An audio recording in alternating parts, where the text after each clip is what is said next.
that I can speak on behalf of everyone. But what I would like to say about the training is that it was really eye-opening.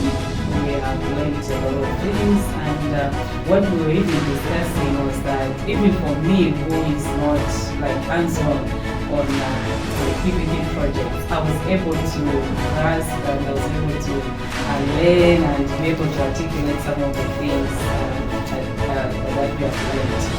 And it all goes down to the way he was explaining it. So we have really learned a lot, and one thing we also realized is that he's gone even beyond our expectation, because yes, we say this is the PPP process, but the communication things and the comparator, whatever, has gone overboard to let us know most of the nitty-gritties about the PPP process and all that. So for that, I'm so thankful, and we're really thank you, PPP. People what for organizing this, and I shall you have been exceptional.